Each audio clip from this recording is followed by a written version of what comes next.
5 a.m. 6 Beaver drones take off silently from Kherson, flying south. The targets are the very rare BE-12 amphibious planes stationed in Kacha, some of the last operational assets of this type still used by Russia. Moscow has radars, missiles, and entire layers of air defense. On the Ukrainian side, there are only 6 simple, cheap drones and precise calculations. This video shows how math, physics, and planning defeated brute force and turned Russian air power into a public embarrassment.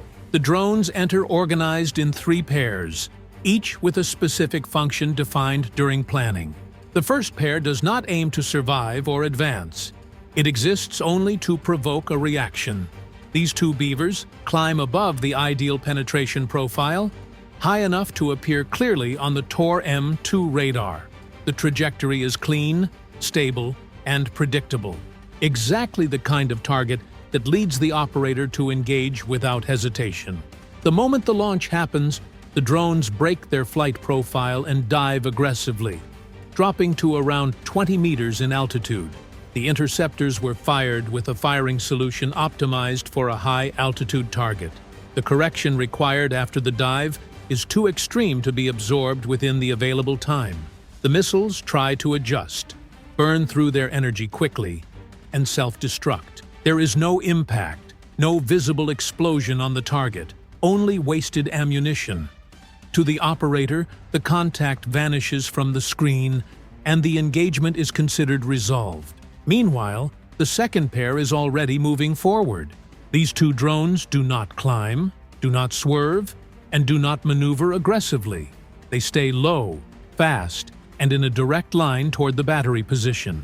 The Tor tracks the contacts and calculates a solution, but quickly hits a known system limitation. Within approximately 1 kilometer, it enters the safety zone. The system keeps tracking, but the protection logic prevents the launch. Detonating a missile at this distance puts the launcher, the radar, and the crew at risk. The drones cross this line in seconds. At this point, the system still sees the targets and still tracks them, but it cannot engage. There is no operational override to compensate for this risk. The Tor stops being an active defense system and simply watches 2 drones cross its airspace. All of this happens while the operator believes the primary threat was already neutralized in the previous high-altitude engagement. The system reacted correctly to what appeared to be the attack. The mistake was not in execution, but in reading the package. And while this battery was busy dealing with the contact it chose to see, the rest of the mission was already moving through the corridor it had opened itself. At 5:17 a.m., this corridor leads straight to the next problem. The Buk M3 enters the frame. Unlike the Tor, the Buk does not rely solely on the launcher radar. It extends its own perception by using the missiles as advanced nodes. The radar illuminates, the missile climbs, and tracking begins to happen from the missile itself. The result is an effective range extended by about 40 kilometers, covering a volume of space that, on paper, should be impossible for drones of this size to cross. The Ukrainian operators have known this since the planning stage. The first launches happen quickly. The Buk does exactly what is expected of it. Missiles climb, gain altitude, and begin to function as advanced sensors, relaying data back to the system. The battery now sees beyond the immediate horizon. The air picture becomes richer, more detailed, and more confident. This is the point where the third pair begins to work. The drones do not accelerate or dive. They adjust their geometry. Trajectories begin to cross in a deliberate way. Each intersection forces the Buk computer to re-evaluate identity, priority, and the firing solution. The system must decide which contact is still the original target, and which has become a different vector. This process happens in milliseconds, but it is not instantaneous. Every crossing requires a new correlation between ground radar, missile telemetry, and the predictive model. The Buk was designed to handle multiple targets, but not contacts that constantly swap relative positions within the same volume of space. The drones repeat the pattern. They cross, They separate, and they cross again. Just enough lateral displacement to force a new track association. With every recalculation, the system loses fractions of a second. With every fraction, the engagement window narrows. The missiles remain in the air, relaying data.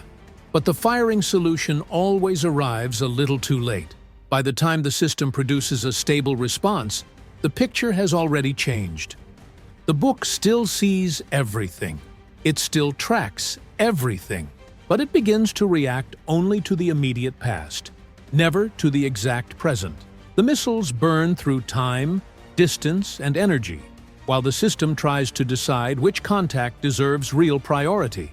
When the effective envelope of the book is left behind, there is no explosion, no visual confirmation of defeat, only silence on the tracking screen. The contacts leave the critical zone and move forward. The heaviest system in the corridor was not shot down. It was kept busy. That is exactly where the package meets the S-400. Here, it is not about range or volume of fire. The S-400 is built to filter before engaging. Since the start of the program, one of the strictest filters is linked to speed. Objects below a certain threshold simply do not enter the correlation process. The logic is old, inherited from decisions made back in the 2000s, when the main problem was clearing background noise, birds, debris, and low-priority false positives. This threshold is around 100 kilometers per hour. Below that, the system assumes the contact is not a relevant aerial threat. The Ukrainian operators know this, not by speculation, but through accumulated study, captured documentation, simulations, and real observation of behavior in the field. And this is where the mission changes character for the last time. The drones do not try to accelerate or dive even lower. They slow down. Each one adjusts power and profile to stabilize at around 95 kilometers per hour. Constant, sustained speed below the threshold, without fluctuations that could push the contact back into the detection window. For the operator, nothing happens. No alert. No change in the picture. No indication of an approach. The radar keeps working. The system keeps scanning, but the contacts cease to exist at the level where decisions are made. And that is what turns low-cost drones into ghosts. In this part of the corridor, there is no engagement or exchange. The drones cross one of the most expensive systems on the planet without being processed as targets, simply by following an old rule that was never written with this type of threat in mind. When the package crosses the S-400 zone, nothing explodes, nothing fires, nothing reacts.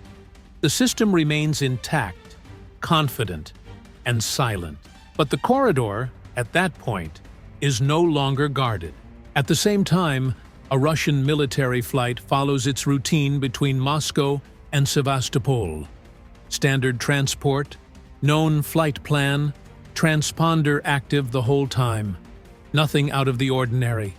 For the defense, it is just one more friend crossing the airspace that needs to be protected, not questioned. The drones do not approach the base in a direct line.